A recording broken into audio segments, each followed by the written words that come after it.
next church that he talks and gives a letter to John and says, I want you to send this to this church called Smyrna.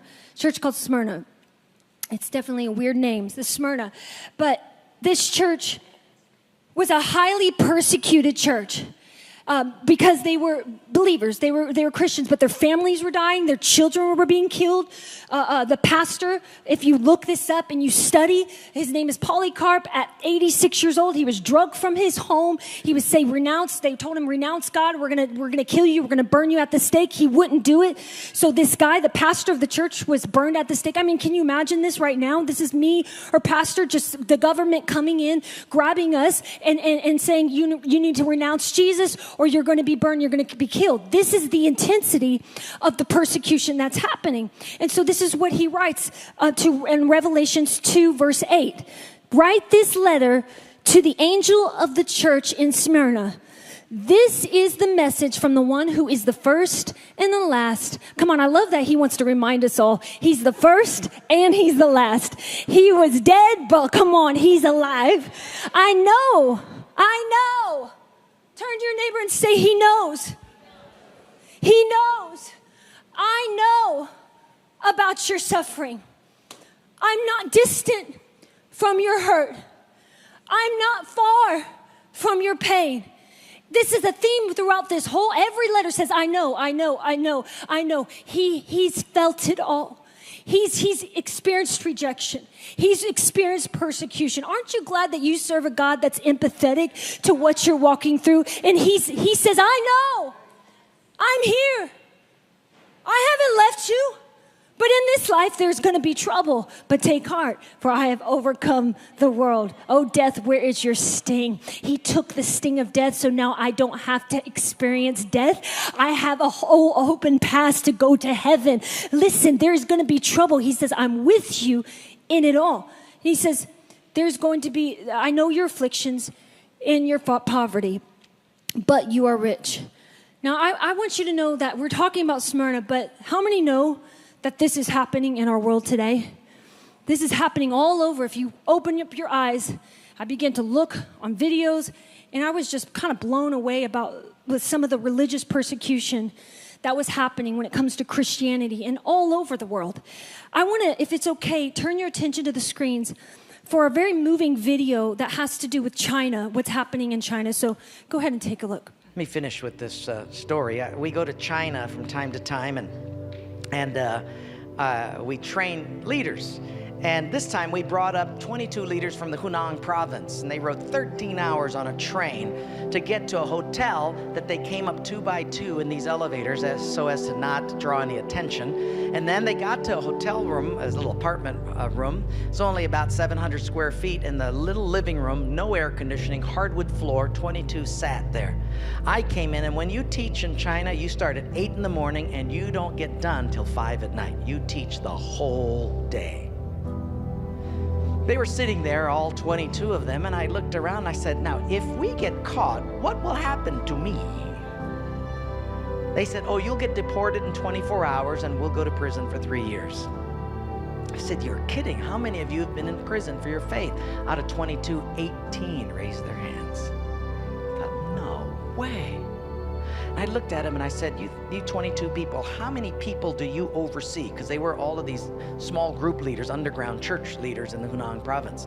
I said, how many, if you counted up all the people under your jurisdiction, how many would it be? And they counted them up and they said, a little over 20 million. I said, what? See, we forget there's 1.3 billion people in China. This is crazy. Well, I had 15 Bibles and I passed them out. Obviously 7 didn't get them. And I said, let's turn to 2 Peter chapter 1 and we're going to read it. And just then one lady handed hers to somebody next to her. And I thought, interesting. Well, we turned there anyway, and as we started reading it, I understood why she gave it away. She had memorized the whole thing. She just recited the whole chapter. When it was done, I went over to her at a break and I said, you recited the whole chapter. She says, oh yes, I've memorized many chapters. I said, where did you memorize so many chapters? She said, in prison. She said, you have much time in prison. So I said, but don't they confiscate the Bible? And she said, yes. So people bring in scriptures written on pieces of paper, and they bring it in. So I said, but then if they find that piece of paper on you, won't they confiscate that? She said, oh yes, that's why you memorize it as fast as you can. Because even though they can take the paper away, they can't take what's hidden in your heart. I thought, wow. Well, after 3 days, you fall in love with these people. And when it was done, I said, how can I pray for you? I'm going to go back to America, and you guys have been just so wonderful. How can I pray for you? They said, you know, Wayne, you guys can gather like this whenever you want to in America. We can't. Could you pray that one day we'll be just like you? And I looked at him and I said, I will not do that. Big incredulous eyes looked at me and they said, why? I said, because you guys rode a train for 13 hours to get here. In my country, if you've got to drive more than an hour, people don't come. You sat on a wooden floor for 3 days. In my country, if people have to sit more than 40 minutes, they leave. You sat not only here for 3 days on a hard wooden floor, but you did it without air conditioning. In my country, if it's not padded pews and air conditioning, people don't often come back. In my country, we have an average of 2 Bibles per family. We don't read any of them. You hardly have any Bibles, and you memorize them from pieces of paper. I will not pray that we become like, you become like us, but I will pray that we become just like you. Come on, isn't that your prayer? Isn't that our prayer? That God, we get back to this raw hunger for you, with a fire shut up in my bones, that I can't even contain it. Seats or no seats, screen or no screen, stage or no stage, where I forget about the clock, I forget about my watch. But God, I'm just so in love with you. God, bring revival to this city. Come on, can you agree with me? We need revival again in our church. We need a revival again. We can learn, God, from people in China who are desperate. So God, make us desperate, Lord. Lord, bring us back to that kind of hunger.